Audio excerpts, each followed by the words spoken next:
Dear listeners, welcome at an additional episode for Sixth Circle of Hell on series Gender War from podcast channel Solid State Society called Sisterhood.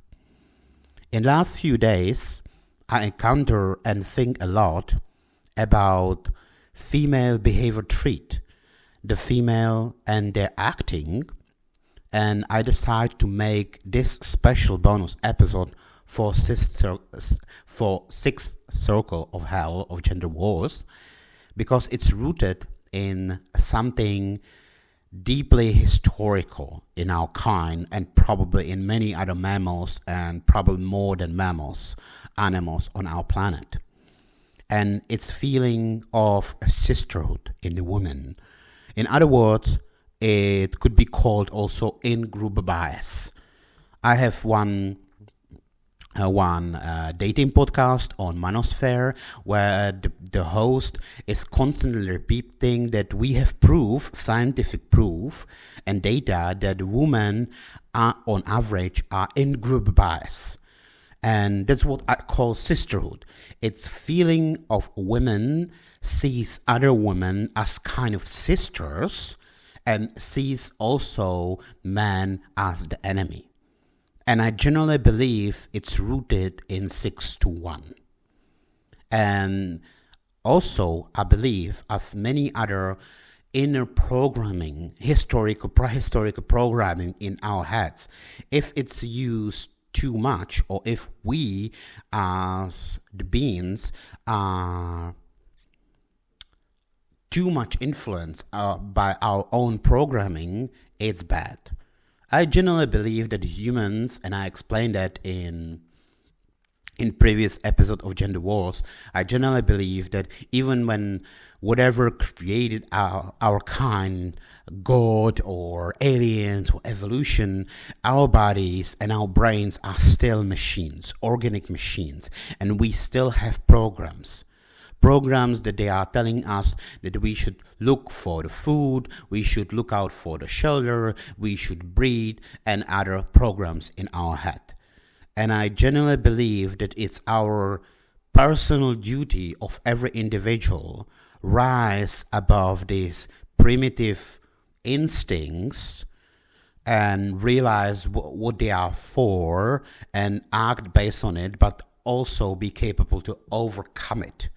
And in that case, because I generally believe that humans are some kind of hybrids between human and animal that is controlled by programming. Basically, it's like robot that is doing whatever it's programmed to do, and human, this higher godlike divine being who is capable to decide his own action based on what he believes is good, then just act based on his programs. And I want to talk about one of this program, this in-group bias that is in most of the women, or it's based in all women, and it's showing in behavior of most of the women in our society. And that is this in-group bias, this sisterhood-like feeling towards other women. And I generally believe it's, even when it's good, I also believe it's actually very bad in modern society towards men and towards women itself. Because the reason why I was forced or why I wanted to do this special episode and talk about this topic was that I constantly see women acting towards other women as their sisters, have this in-group bias, but generally overlooking the problems with that woman what they are seeing as the sisters. Basically, dumbing down view on them as the enemy. And I know I am always says, or many episodes I am trying to explain very simplistically things that they are very complex.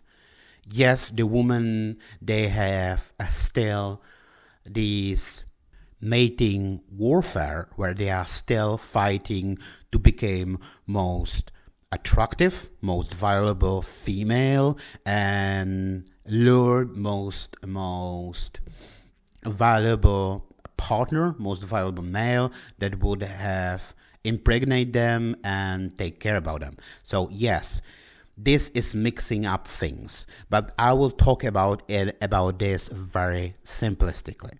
So come with me a little bit back to what I talk in Sixth Circle of Hell of Gender Wars. In Sixth Circle of Hell of Gender Wars, I talk about female behavior pattern of hypergamy, 80-20, their need to constantly go and find attractive and be mating with most valuable men on market in community where they are. I, by the way, made a standalone episode, bonus episode for that circle also, that is talking just about hypergamy, and I strongly suggest everybody who do not hear that goes and listen of this episode or this bonus episode. And I also talk about a 6-1. 6-1 is the second side of the coin of female, at least sexual behavior.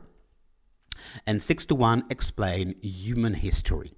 In most of the human history, more than 95% of the time, what humanity as the species existing, and probably even longer when we was basically different species and mammals and of the time before, there was in society, in our groups, back then it was just small tribes, there was a 6 women on 1 man.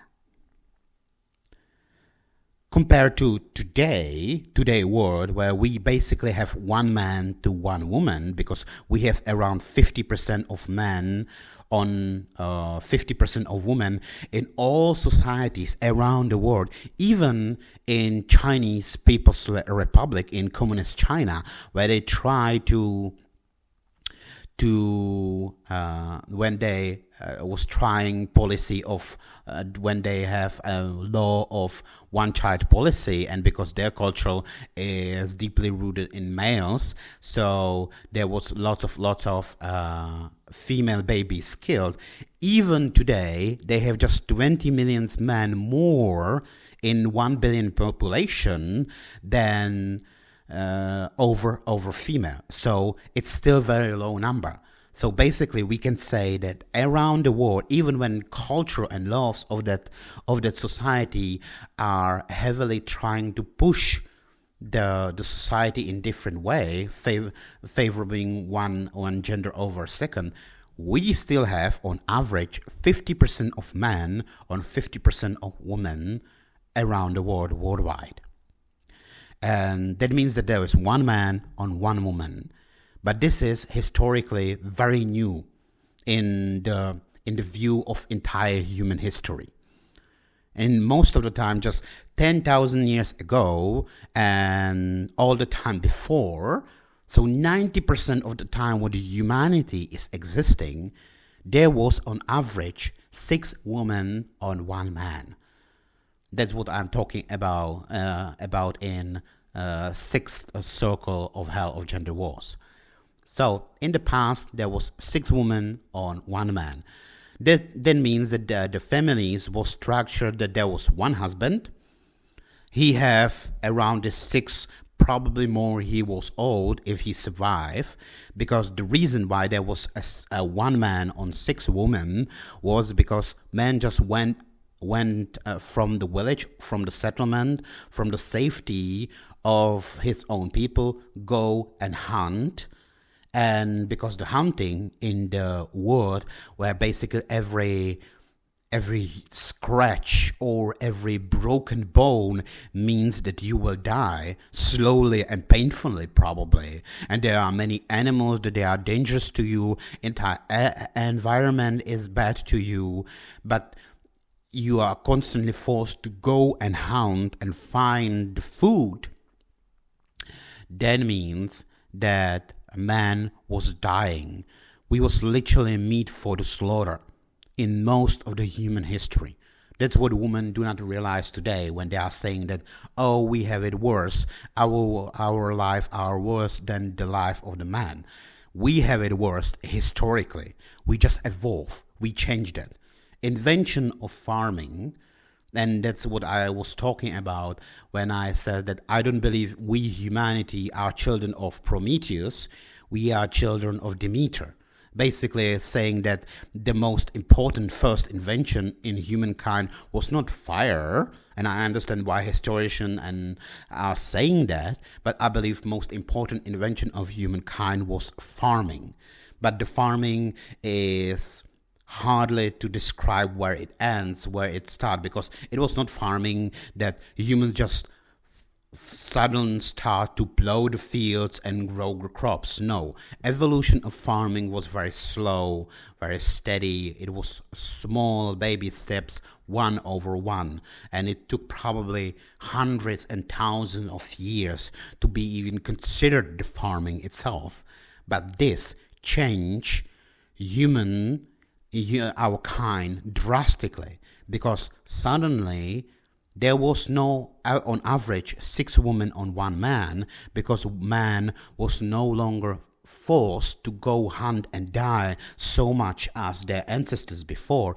Because invention of farming, then the numbers of men was raised, and numbers of women and men in population became more and more equal to each other, as we get today in the state where there are literally this almost same number of women as the man. So in most of the history, there was 6 women on 1 man. And that leads to creation of society where you have household, where you have families, where there is one husband as the leader of the family. And there are reasons for that, but I will not talk about it anymore. I don't want this episode to be too long. So there is one man, and he have basically harem of wives. So he have if we take the number 6, on average, he have 1 man, 1 husband have 6 wives. There was wife number 1, 2, 3, 4, 5, 6, maybe 7, 8, 9, whatever. So basically, family was structured that there was 1 husband, couple of his wives, and they have their own children. And when the husband died, then a new husband was found, or one of the most adult sons became the head of the family instead. Probably also, I didn't want to go to the territorial, but probably sleeping with a woman, even with his own mother. I don't want to talk about it. I don't want to think about it too much. But basically, that's what happened in history.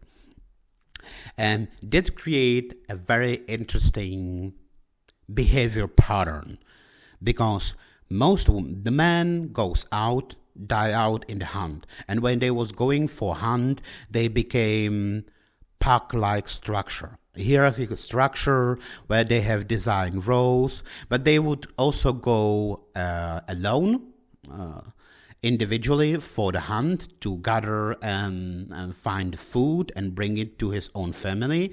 This could happen often, and basically they was the people who would be on the hunt alone for several days, maybe even weeks, until he returned back to the society, to his commune, probably the tribe back then.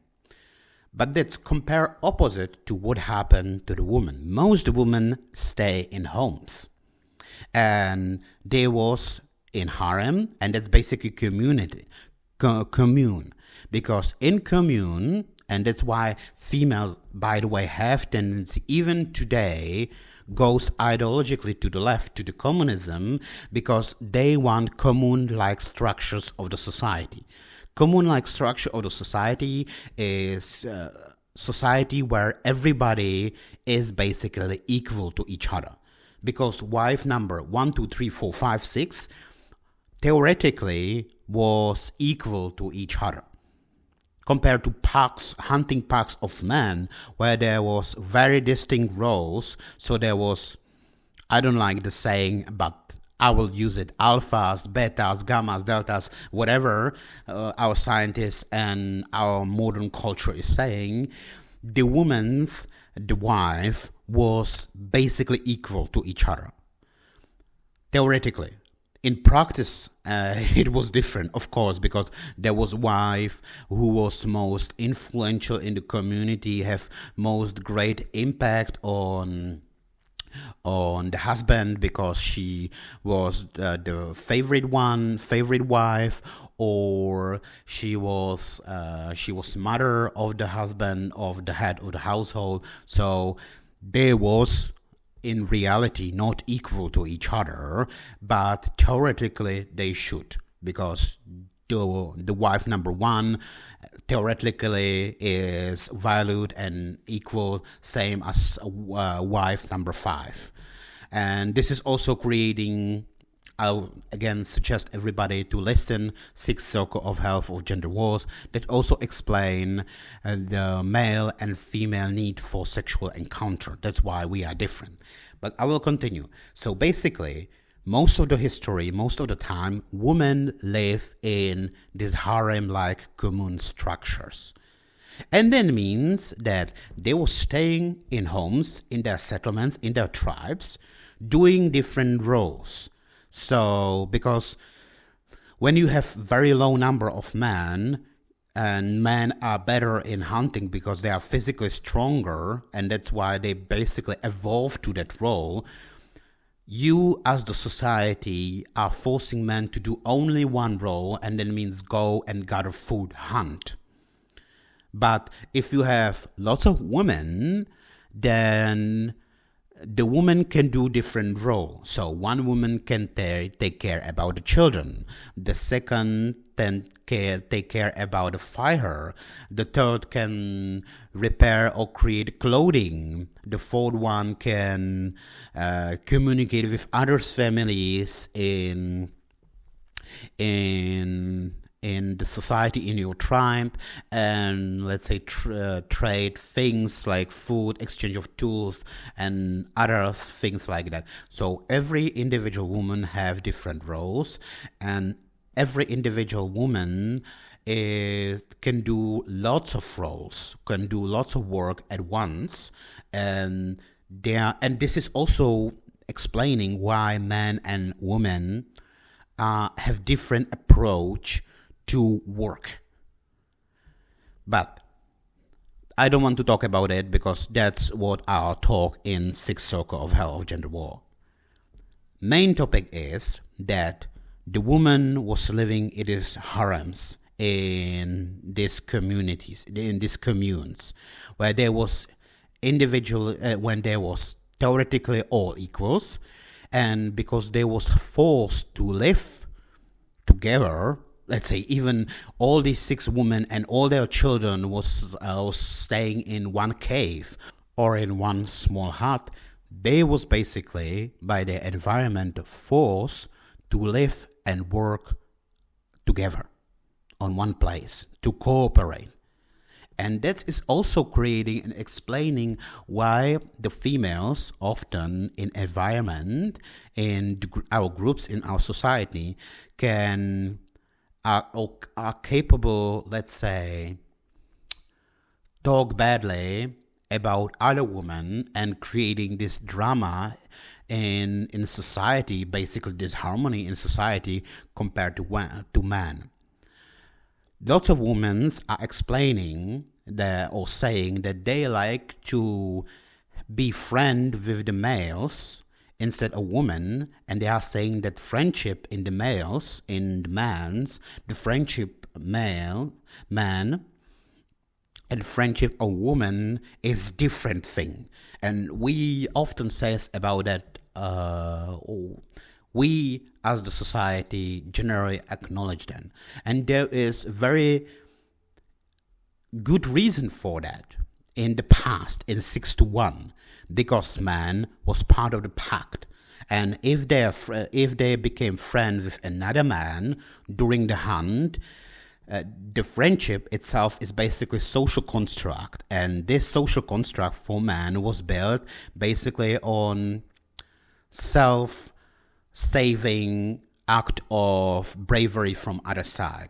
Basically, if I, as the man who is constantly going for hunt, if I became friend with another man, our friendship is for death and life, literally, because we create this bond, this social pact or social construct of friendship. So I knew that if I broke the leg and I was unable to move, my friend, another male, will take me and drag me back to the village or to the safety where I would be able to heal. And the same thing is true for me. If that man, if my friend broke the leg in danger zone, in warfare, or in the environment where there are dangerous animal predators, I am basically obligated by this social construct that I will take him, drag him to the safety or to the safety of village and tribe itself, where he would be capable, or where he would try to heal himself. This is how male friendship works. But it's totally different in females, in women friendship, because women friendship is like, okay, a woman from one hut, from one family, is exchanging information or trading goods with another female from the same tribe, from same village. That is, let's say, from different family. So she is from different harem. She have different husband or father, and they are exchanging some things. They are acting towards each other friendly. And they became friends, so they exchange information, they exchange tools, but they can literally turn on each other. Each one can go back to his own to their own hunt, to their own home, and they will talk badly about each other. That could not happen in men, because if the man would treat itself this way, then the social construct that their life could one day depend on it, they could broke. And that's also why I do not like idea of more postmodern intellectuals and scientists have this idea of alpha male. They have idea that there was a man who was huge, basically like Khal Drogo from Game of Thrones, who was huge from very early stage of his life, and he was constantly bullying everybody else, and because he was so physically strong, everybody was forced to follow him, and he took all the women, and he was forcing all other men who was not physically strong as him to just follow his orders. And every time when I hear that, I am thinking myself, whatever person is thinking that and creating this kind of idea is really stupid person who do not know how reality works. If you have in the group, especially during the childhood, some boy who would be much more physically threatening and much more bullying than other, then the rest of the group would literally kill him. If you have in society the man who would be much more physically stronger, and he would take all the females and all the food from you, some other man would probably took during his sleep some big stone and just smash his head. This is how it works.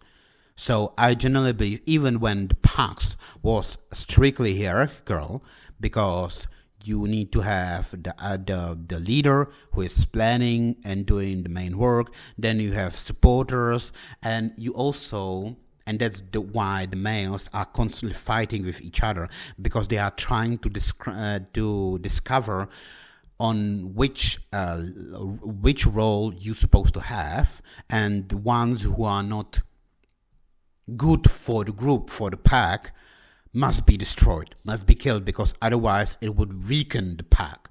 So that's why the males are fighting with each other, and if they discover that some man is weak, they are trying to destroy him, literally. But still, in the group, even in theoretically, group is not equal at all.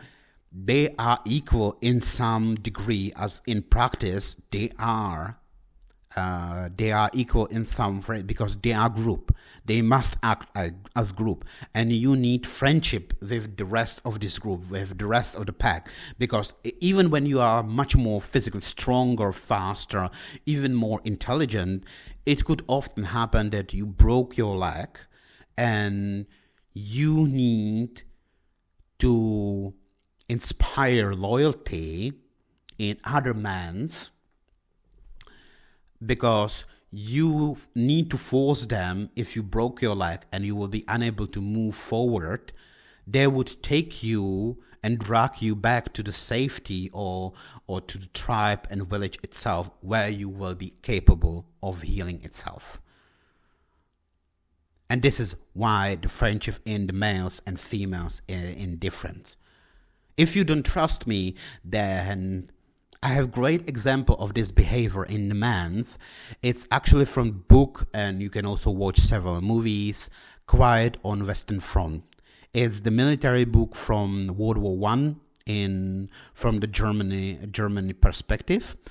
The book is basically about a young German boy who went to the warfare of World War One and fighting.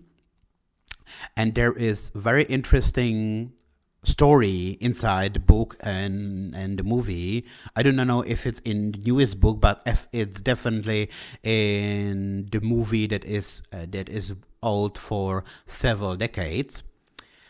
When they went to the military, when they first start to train, so there is some military coach who, I don't remember, I believe he's major or sergeant or something like that, what is training him. And this is trope what we can see in the movies and book very often. And only in Starship Troopers book, actually, we see that as positively, because all other books, all other movies are created by liberals who basically hate military and likes their freedoms. And they always see this trope of tough coach, tough surgeon training new trainees in the military as the bad one. Only in Starship Troopers you will actually see that as positive, as someone who is preparing that. And you can see that also, let's say, it's not only on the Quiet on Western Front, you can see that in Band of Brothers, the series from Steven Spielberg about the soldiers during the World War II. At the first episode, they also have this coach who is very tough on them, but the situation end up differently in Band of Brothers. But what happened in Quiet on Western Front, this coach is coaching these new military trainees. He is very tough on them, and they all hate him. And then they get actually to the real fight, to real warfare. They was fighting, or this main character is fighting, and he actually go through the real combat.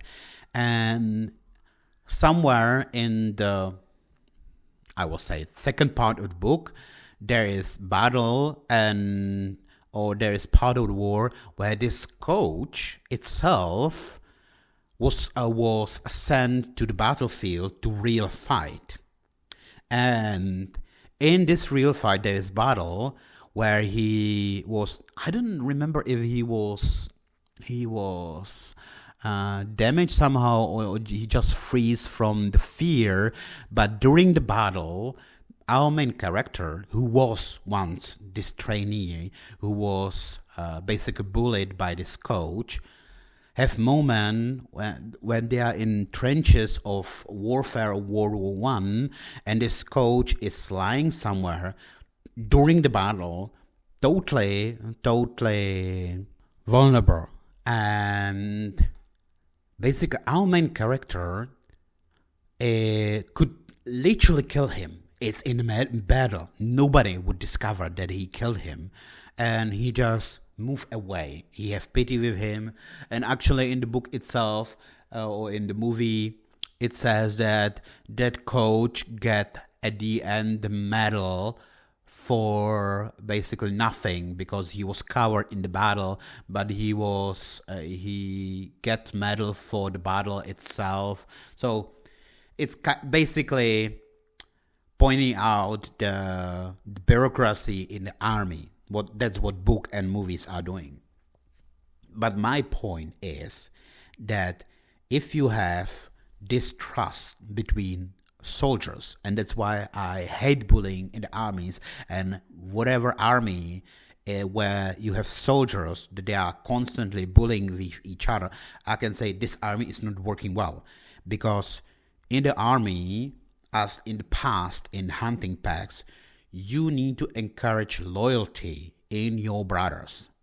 I know it's hard to distinguish that because, yes, the soldiers must be tough on each other, as the mans usually are, to make my partner tougher and more capable, and that will in long term also save my life in the future probably. But the man itself must inspire loyalty with each other so they will save each other in the future. And because in reality, my example from Quiet on Western Front or in whatever battlefield, whatever war in the past, usually if you have soldier, what you hate because he's bullying you for all the time and you don't like him, during the battle, you will probably just shoot him or kill him, took, let's say, his boots, who are better than yours, and just let him die there. That's what happened. You need to have friendship. You need to have loyalty with your soldiers, with your army, because otherwise they would just kill each other. That's why it's important to not allow, as the leader of the army, not allow your soldiers to believe each other. And that's why human mans literally create construct of the friendship. And by the way, the females know about it as well. They know the man who is capable to inspire loyalty with other mans is basically more valuable, more skillful than other men. Many women says they like funny guys. And when the mans are hearing that, they think, oh, if I will be funny, if I will tell jokes, then women will like me. No, dear man, and many men make these mistakes. Because they do not understand what the women are literally saying or doing, because it's fact. Women don't like funny guys in the way that they like the guys, the men who are telling lots of jokes. Not at all. Even if they, on conscience level, they are saying, oh, I like the funny guy because I like to be entertained, I like to have fun in my life. They are saying that on conscious level, but it's untrue. What women like, they like funny guys in the way of entertainment of basically other men. What they like in the man, what they mean when they say they like funny guys is that they like the guys who is funny for other people, especially other mans, who entertain them and inspire that loyalty. Basically, let's say that you are a long time in the past, before the rise of the civilization itself, and because there is a huge lack of crops or food in general because it's a heavy winter or there's some catastrophe, you and other families are struggling. You live in hunger. And let's say, imagine it from point of view of the woman. So you knew that there could be hunger, and during the hunger, you are dependent on your husband, and you have children what you need to feed, and you need food from your husband. So you want a husband that is capable to bringing the food. The first type is most physical one, are the ones who are capable to go and physically, let's say, hunt the prey and bring the food physically. Yeah, that's the most valuable one. But the second one is the one, or even better, is the one who is physically capable to gather food, but also capable because he's funny guy. He inspires some kind of loyalty and sympathy in other men's. So basically, the guy who is funny, who is inspiring great loyalty, he is this great guy. You know that sometime in the future, if hunger strikes because crop failure, because some kind of catastrophe, because deep winter and things like that, and your family will be struggling, your children will be hungry, you will be hungry, and your husband or your future husband, this man, will go out and will be asking other families who will have some kind of little bit of food for themselves. This man, because he's funny, because he's inspiring loyalty in other men, you go and want this man, because when he's inspiring loyalty and sympathy with other men, it's very probable that other men who still would have some kind of food will share food with him, and that will bring food to you and your children. And that's the reason why women like the funny guys. But what the men do not understand is not the funny guys in the way that they will tell lots of joke and you will laugh and the woman will laugh on your jokes, but they like the funny guys who are basically center of the group, who inspire loyalty with others. Other guys want to be with him, they have good opinions on him, and you basically feel that in future, if there will be some kind of hunger or some kind of other problem, other men will have sympathy with him and will share, let's say, food or shelter or safety with him as well. That's what a woman like. Women like funny guys, entertainment who inspire loyalty with other men. So they knew how it's working as well. And in women, it's totally different, because women are not forced to in same situation. The woman is the husband property, literally, because the woman was the wife of that man. If they was not, they just die alone. It's simple like that. But still, they was in the group, in commune, in this harem-like, where they was forced to live each other and cooperate with each other, but they was not forced to inspire loyalty with other women in the group. They was forced, all the women in the group, to cooperate, but they was not forced by environment, by harsh reality of the life during the hunt and things like that, as the man was, but they still could, let's say, talk bad things, gossip on each other. That's why the women still do that.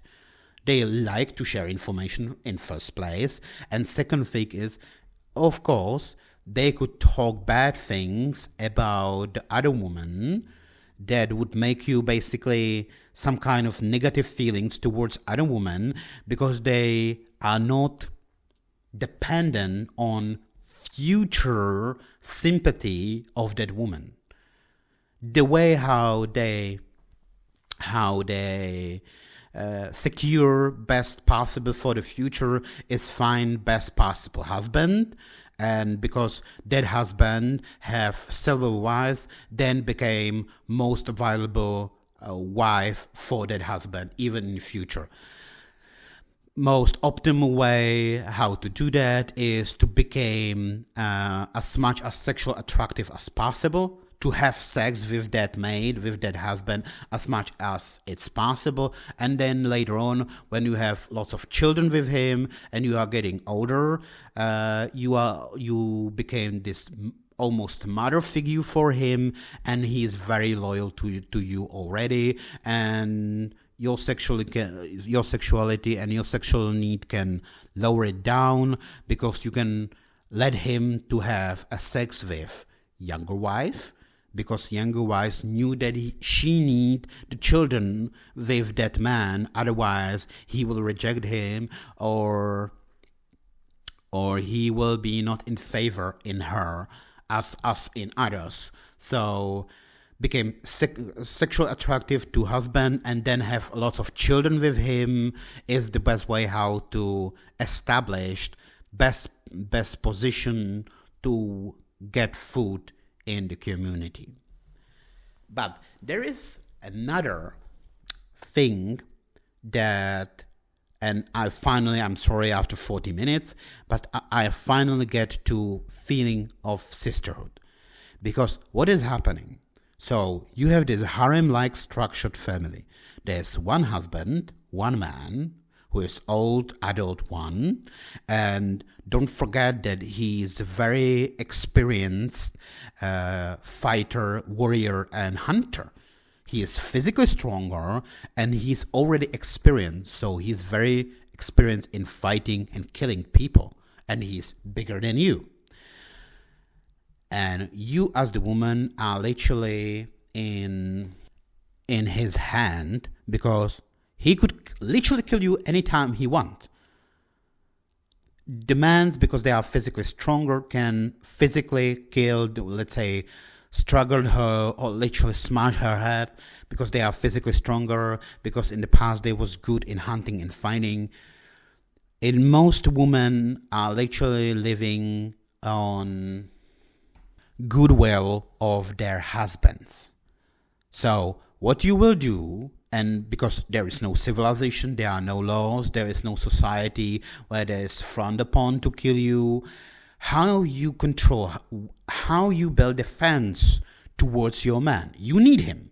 You cannot kill him, because when he's bringing food, when he's physically stronger, you still need him, and you need children with him. So you are also forced to not kill him.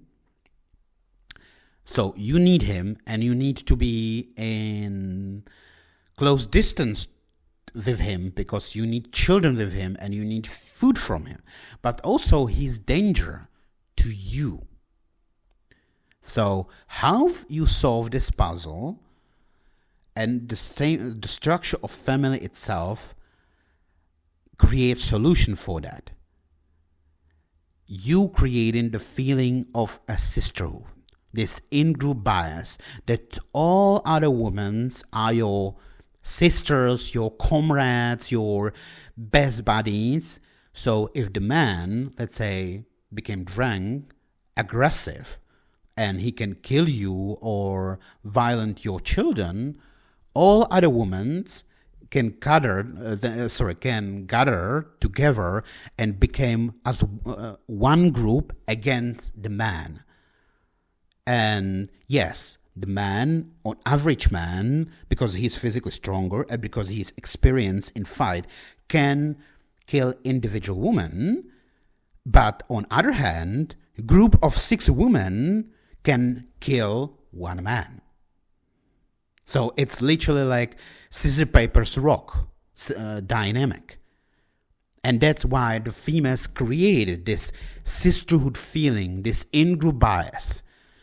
Because they are literally programmed to see other women as other members of their group, and this membership-like thinking, and they also see the man as the enemy, because this is why this in-group bias was created for, to basically deflect violent and murderous behavior of the man, of your husband. This is why it was. So even when you, let's say, you hate wife number one, you have bad blood with wife number two, you dislike wife number three, you are wife number four, and wife number five is just new here because she is some young girl who just married the same husband as you just like moments ago, and you have no connection with her itself. But if you are programmed to, even when you basically hate them, but when you see that the husband, the man who returns from the hunt, became violent because, let's say, he became drunk or he became aggressive because something, and he could kill you or danger the children, entire group, all the women in once create one line, one group, basically one army to suppress violence of that man. That's what happened, and that was still programmed in the heads of today's women. That's what I mean when I say that women have needs of sisterhood. They have this in-group bias.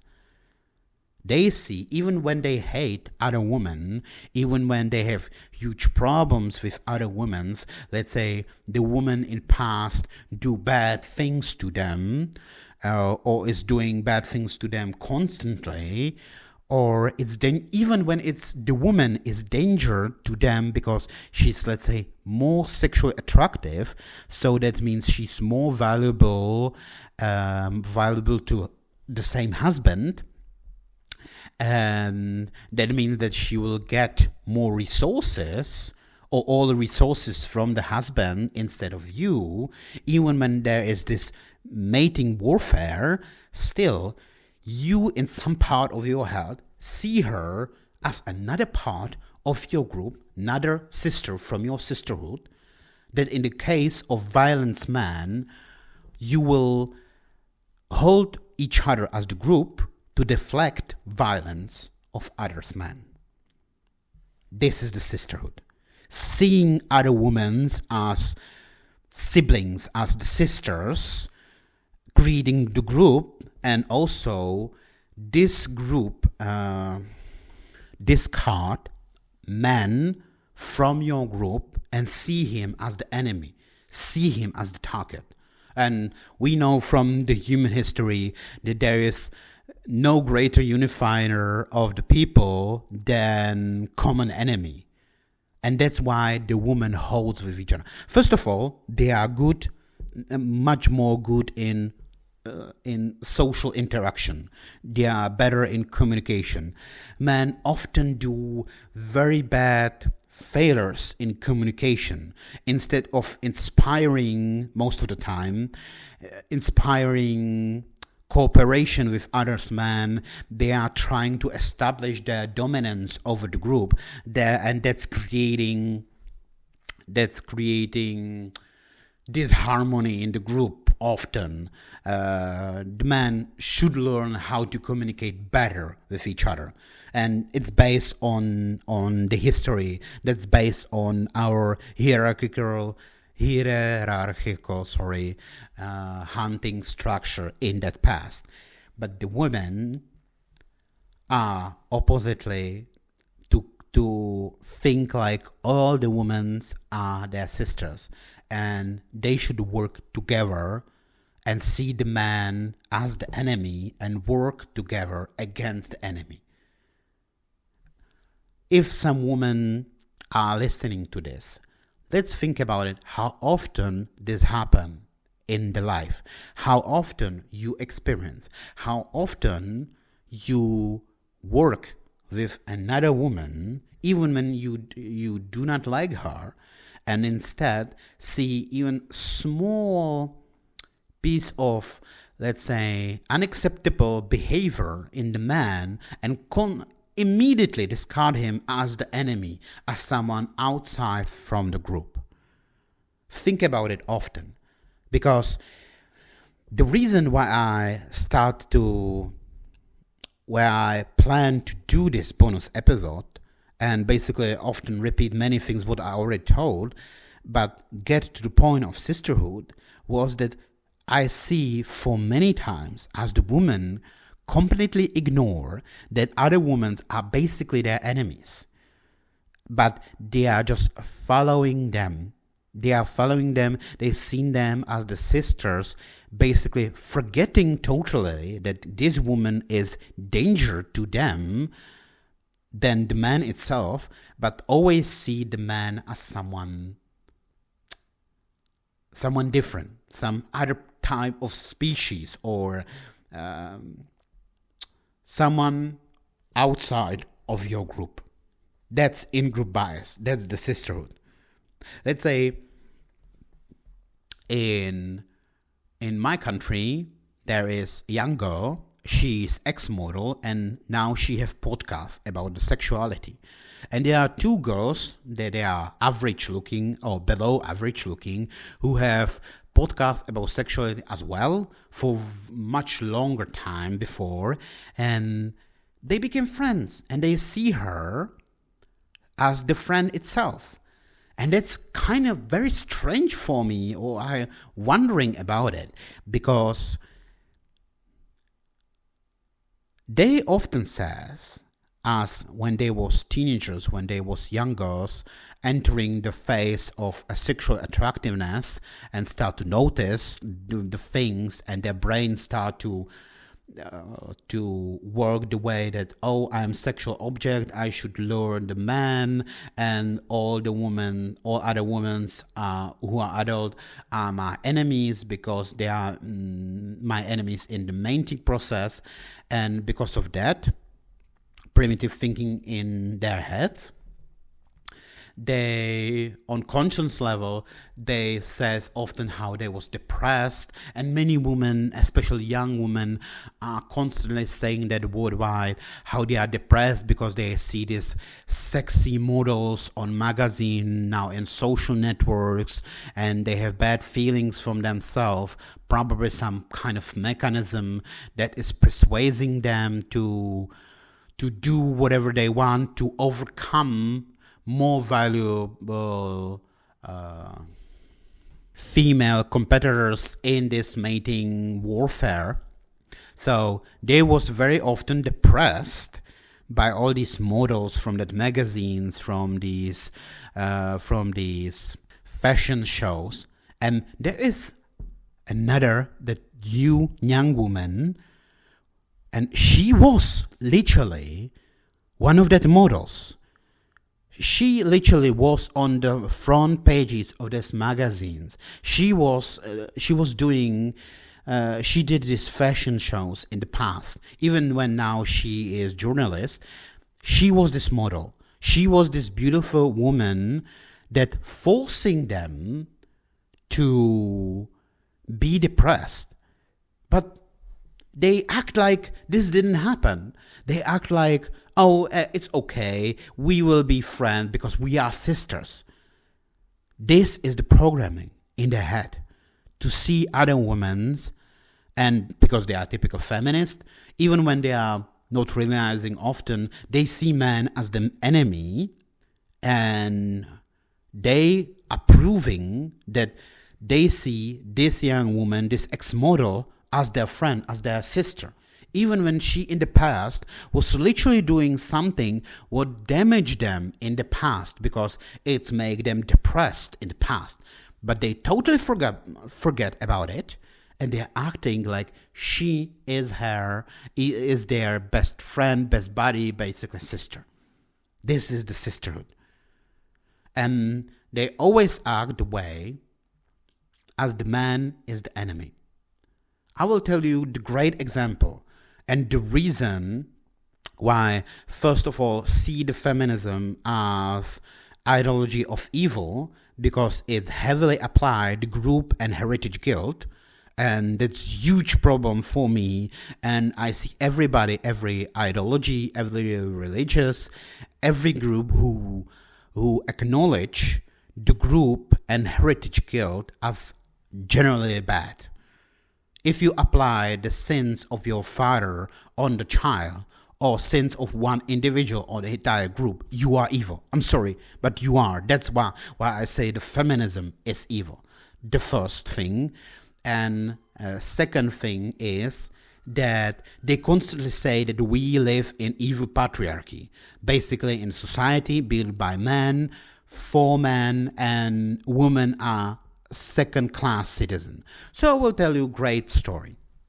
In these two young girls who have this podcast, they have host. Actually, that host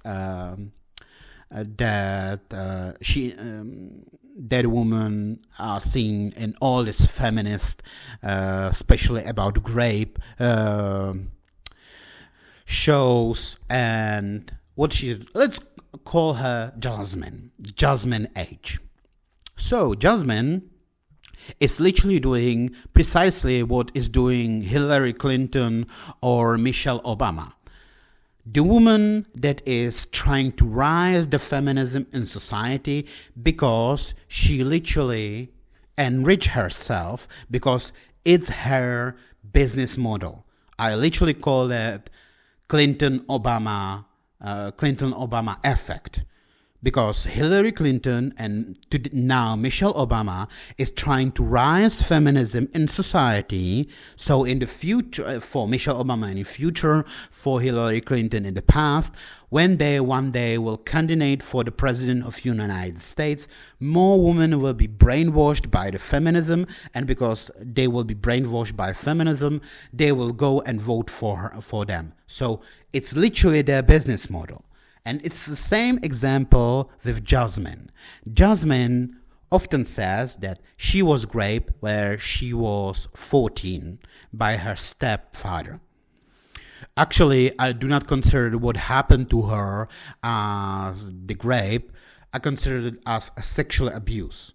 And I know that, especially in today's feminist control world, there is almost no distinction between these two things, but we should distinguish these two things. It's the same way I would say always metaphor with, it's different between men of group of men who take guns and rob the bank because they enter there, they threaten violence, maybe even kill some guard, and they took money and just flee from the place, maybe right away in the car, maybe causing some car accident in the city, and then disappeared. So that's robbery. And there is another thing where, let's say you have employee of the bank and he saw some kind of safe hole and he use it, expose it, and he, let's say, withdraw millions or another huge money from the bank, let's say by pushing button on computer, and just walk away. And both things are stealing. Both things steal the money from the bank. But what is actually more dangerous, what is more socially frowned upon, the way that you will, with weapons, literally enter physically bank, threaten by violently other people inside there, maybe even damage someone or some property, or cause harm to someone, or even kill someone during the process. Or if you, let's say, became employee of that bank, create a scheme and just withdraw money from that bank, let's say doing something on computer. Both are thievery, yes, but one is robbery and one, I'm sorry, I'm maybe not as good in English as I should be in this matter, but basically there are two distinguished things, two different things. Even both can be considered thievery, because in both things you take the money from the bank, but one is more dangerous for society, for people, and it's more socially frowned upon. And the second thing is also thievery, it's also crime and also be punished. But do you generally believe both people, let's say one man do this, the thing that he stole money by pushing the button in computer in one bank, and there is man who literally robbed second bank, and they both get to court and they should both give the same sentence? I don't believe so. And it's the same way with sexual abuse and rape. It's, yes, both are bad things. Both things should not happen. Both things are sexual. Both things have dire consequences, but they are not literally the same. Even when they have destruct power, and they both should be frowned upon. But I don't believe both things should have, let's say, same sentence. And what happened to Jasmina was that her mother literally dated some guy. So let's call him that he became a stepdad. And then that stepdad break up with Jasmina's mother. And Jasmina just leave the home even after breakup, and she literally enter willingly the home of that previous stepdad, and that stepdad have sex with her even when she don't want it. I know that modern feminists consider this rape, but I don't. I consider it sexual abuse, and I generally believe this is sexual abuse and not the rape. But Jasmina, what she's doing, she's constantly talking about it. And she's talking about it, raising fear in the female population, because what Jasmina is doing, that she have self-defense martial art classes. She is literally teaching other women how to physically defend themselves. And that's the point. That's why I called her in the same way as the Hillary Clinton or Michelle Obama, because it's her business model. Because don't forget, the self-defense classes, martial art classes are paid. She want members of these classes. She want more women come and participate in these classes. So of course that she is raising constant fear of the rape in the woman part of the society, because that will literally bring her more participant in her self-defense classes. And most funny part is that she is teaching women how to self-defend themselves. She is teaching them martial arts to defend themselves in the case of standard, what's supposed to be considered and what I believe should be defined as rape, that some man, you are walking to the dark street or to the park, and some man just jump on you and try to, let's say, steal something from you and forcing you physically, by forcing you by violence or by threat of violence, forcing you to have sex with him. That's rape. That's what I consider rape. That's what most in history people considered as rape. I know that modern feminism have reshaped that, as the communists always do, to change definition. But original definition is this. And yes, in this, the self-defense classes, for you to know martial art, will help you. If you know martial art, then you can defend. If some strange guy will jump upon you in dark street or in dark park during the night, will jump upon you, and you know martial art, you can defend yourself and, let's say, beat him and leave the place unattacked, unused sexually. But this is not what happened to her. She have sex, what she didn't want, with the man in his own home, where she willingly entered. And by the way, if that, and typical in modern feminist way, her case did not get to the court. And that's the greatest problem with our rape culture, that women are constantly saying that they are destroying these men's their lives, but not going to the court itself, even until it's like huge case of dozens of men be numbed by painkillers and does sell the woman and be sexually used in decades by many men.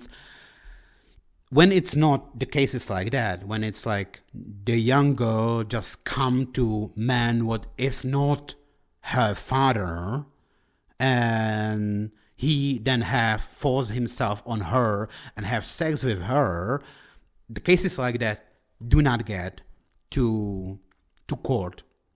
Why? Because it's hard to say if it's really that or not. But in example of Jasmina is promoting that story, basically rising afraid in the woman, so the woman will come, forcing women to come and take self-defense classes from her and her husband, by the way. And why I'm talking you about that, because in one of the episodes of these two feminist girls would have that podcast, when they invite Jasmina, she talked about one thing, how she actually have class where only women can participate in self-defense class, so they can open up and talk about their traumas and even in their experiences with sexual abuse and rape in the past. And I strongly start to think about it, and it's the greatest example of in-group sisterhood bias in the woman. And by the way, it's also a great example how women are delusional when they say that this is patriarchy, when this is literal example how the men in our society, in my state, are literally discriminated, and nobody says a word. Nobody says this is wrong. And it's also greatly applying in typical feminist fashion way, applying group and heritage guilt on man. Think about it for the moment. She is saying she is selling this good. She is selling this martial arts self-defense classes. And I am the man. I want to enter to their group. And yes, they will probably say, oh, but she have different classes as well where the man can enter. Yeah, but let's say that, yes, all other classes are full. I'm the man. Even, and that's what women usually do not recognize, I need to defend myself. I could be attacked, and by the way, by a statistic, I will be probably attacked more often, or there is greater chance that I will be attacked or maybe killed by some attacker. The chance for me as the man is higher actually than for the woman. So I got greater need to go and teach myself self-defense, martial art than the woman have. But all other classes could be full, but still I am the man, I am the person living in the same city as Jasmina, and I need self-defense classes. And no other classes are available. And in the group, in the class where only women can enter, there is still empty seats, there is still empty places. I could go there, but I don't have the chance because I'm forbidden to enter that. This is discrimination in 101, and this is great example how quotas in the companies are working. If you says, and let's say that Jasmina and her husband have 10 other self-defense classes, but all the classes could be full. in all that classes, or could be in the time where I cannot go there because I usually working in my job all day. I can enter self-defense class only during the evening or something like that. So all other defense classes groups are occupied, full, or unreachable for me. This group could be reachable for me, but I am not allowed to enter that class because it's only for women, because only by that women are feeling safety enough to talk about their past trauma. First of all, it's discrimination of men, of feminist woman who is literally make her business model in women raising fear of rape in the society, by the way. So it's discrimination because I'm forbidden to enter that group, to that self-defense class. And the reason behind that is even more maleficent, more evil, if you think about it. I cannot enter that class because women in that class have some kind of trauma in the past. So let's say in the past there was violent by men, there was physically attacked by men, there was, let's say, physically abused, there was beaten by their previous partners, or there was sexual assault or rape by another man. But think about it. I have no connection with them. I have no connection with that man. I am not that man who attacked them, who raped them, or who beat them in the past. I am just some totally different individual.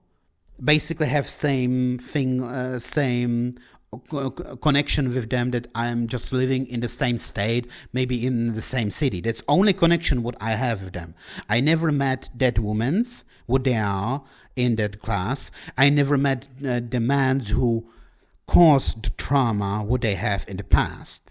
But because the woman in that group, if some kind of man like me want to go and teach the martial art to be taught the self-defense in that group, because they would see me as the man, as the member of the group, so basically see me the same way as all these men who raped them, who caused this trauma in them in the past. So basically they are applying group guilt on me. And think about it, how often feminists are actually doing that.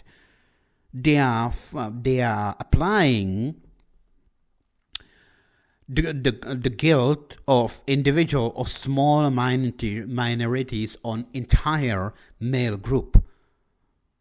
So in the past, some man, let's say, raped one of that women in that class, and she have trauma because of that.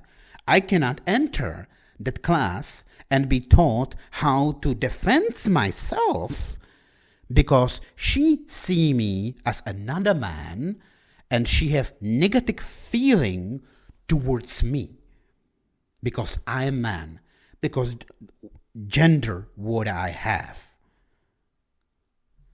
This is discrimination in the core, based on feelings, based on negative feelings of people. So because some woman can see me as this evil man, because some other man, what I have no connection with, caused some kind of trauma, some kind of bad feeling on her in the past, so she could have bad feeling towards me now in the present, I am not allowed to enter that self-defense martial art class of Jasmina H. So, after that, how you can say that we are living in patriarchal, the evil man society? How you can say, when you literally see this double standard, because don't forget, other women can enter this group. If you are a woman, you can come and you can become part of that group.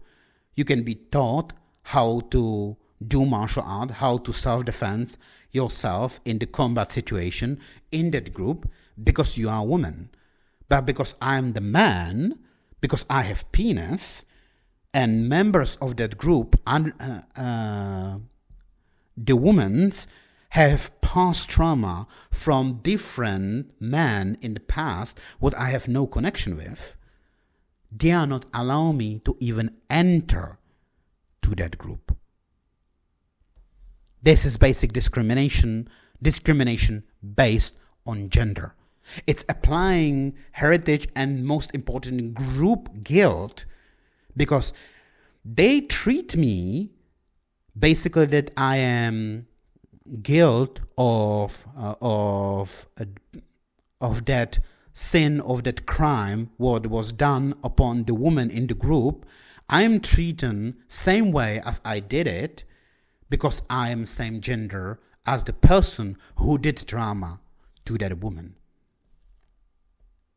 This is the greatest example of discrimination based on gender, first of all, and it's, by the way, one of the most stupidest and most shallow reason to discriminate someone.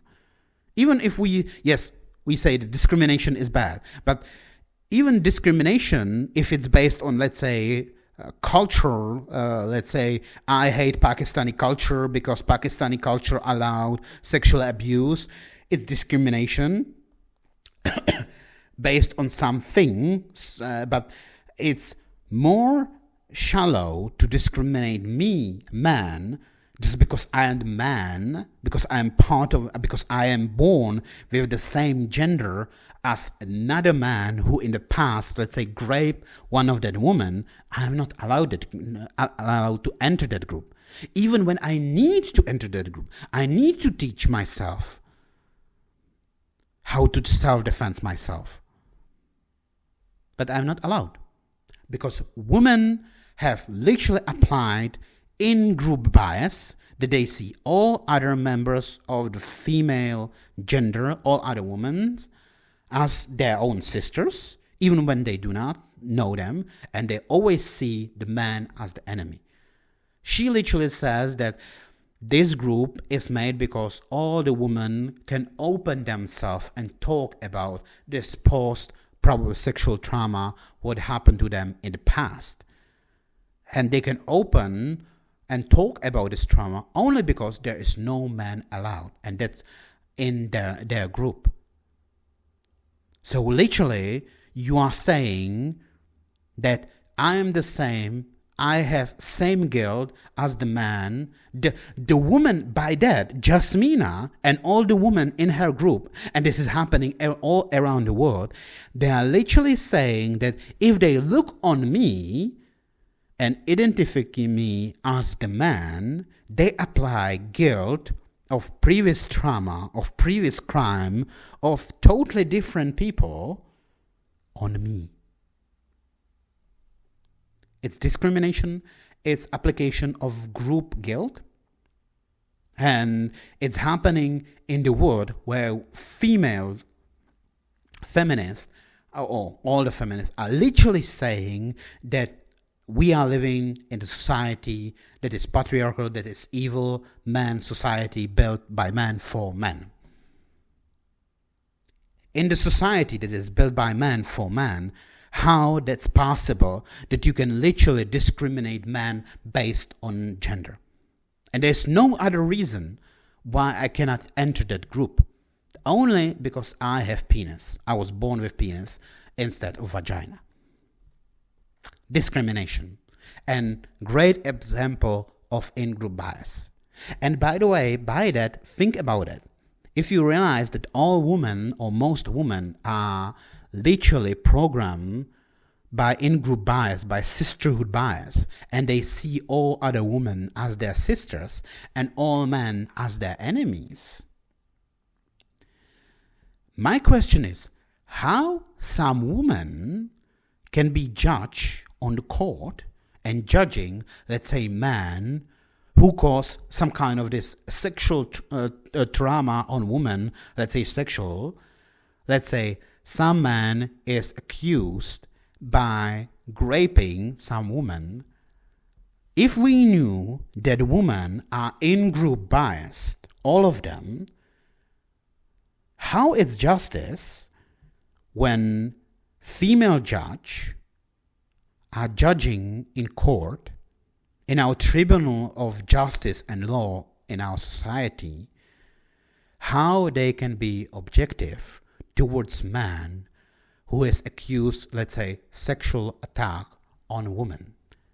If we literally knew that women are in-group biased, that they see the man as the enemy and woman as their sister, as the part of her own group, how the verdict of the judge can be justice when we knew that she is in-group biased towards that woman and see that man as bad?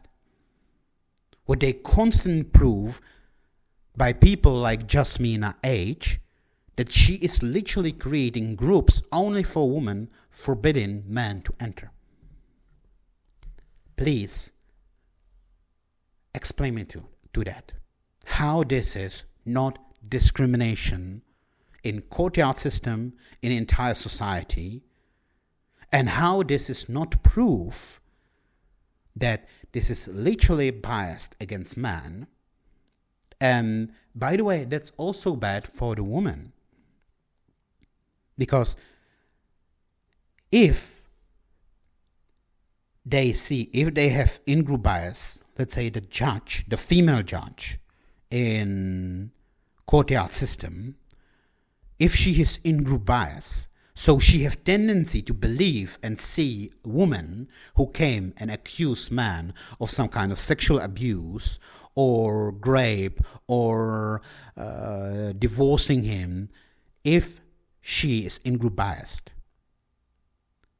And she has tendency, because of that, she has tendency more believe by a woman and see the man as the evil one, as the villain in the story.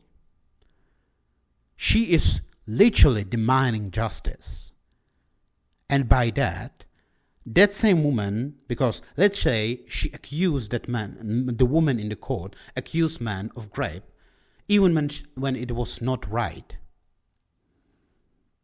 Even when it was lie, literally she just want to destroy that man, or she just want to deny actual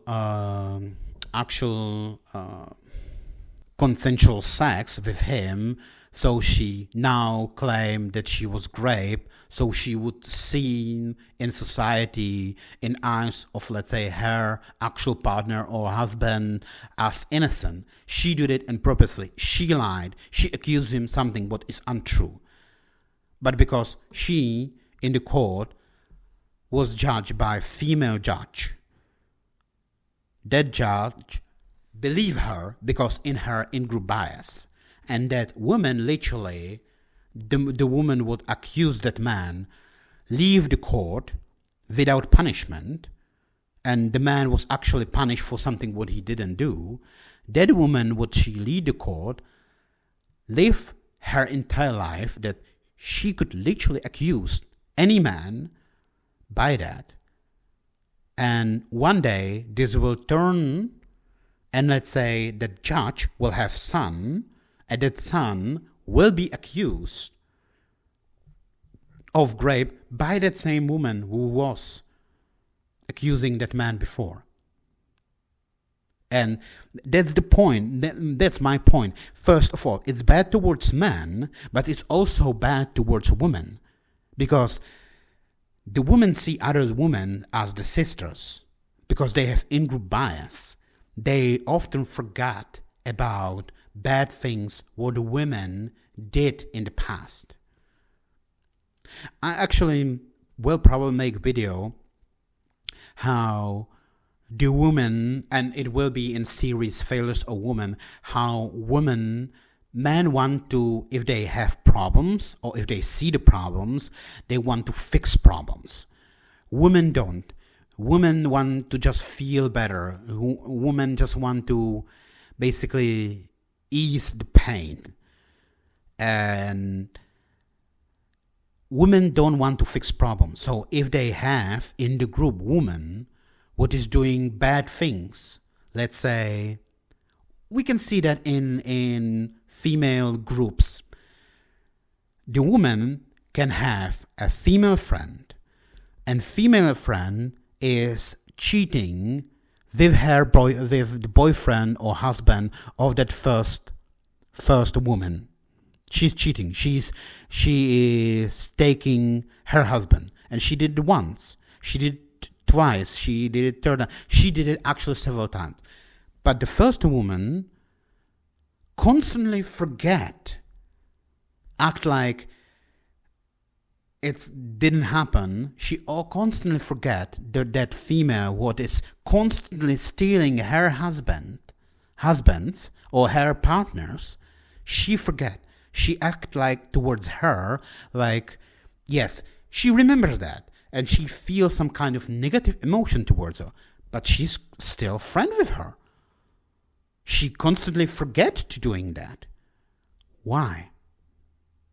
Because she is literally programmed to see her as her sister, as part of the sisterhood, as part of the group, as the woman in same commune, in same harem-like.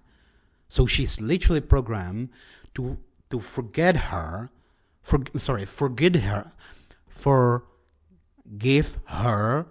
of past sins, past crimes against her. Literally, the women are programmed like that. But that also leads in, that's bad for women, what their partners was constantly told by that second one. And it's also creating the situation when the second woman, who is constantly stealing the partners from the first one, is never punished for the crimes, for the sins what she's doing.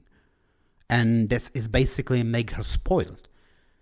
Because she constantly thinks that she can cheat, stole the partners from the woman number one, and woman number one constantly forgiving woman number two. And that's bad situation for both women, because woman number one forgetting crimes what was caused upon her by woman number two, and woman number two is now thinking that she can do whatever she wants, at least in this type of behavior, and she will not be punished. And it's actually huge. I will make literally episode just talking about how women are not capable of taking responsibility for their actions. And part of the reason, not the primary, but like secondary or third reason why that's happening is because other women, because they have this feel of sisterhood, they are forgetting her to do something bad. And on the other hand, constantly see in the man first example, just sparks of some kind of violent or unacceptable behavior in them. And if they spot it, they try to expel the man from their groups, from their society. And this is happening. Sisterhood in group bias, it's a huge problem. It's a huge problem for men, and it's a huge problem for the women as well. And it's happening in our society, and it's not punished at all, and it's also not even pointed out in the society, and that's bad. That's why we should think about it. Dear gentlemen, and hopefully dear ladies, I hope that you will think about it for the moment. And next time when you see this in-group bias or example of this in-group bias, you will, if not fight against it, you will point out, hey, this is bad. The group martial arts self-defense group where the men are not allowed to enter is bad. Thank you very much for listening. Goodbye.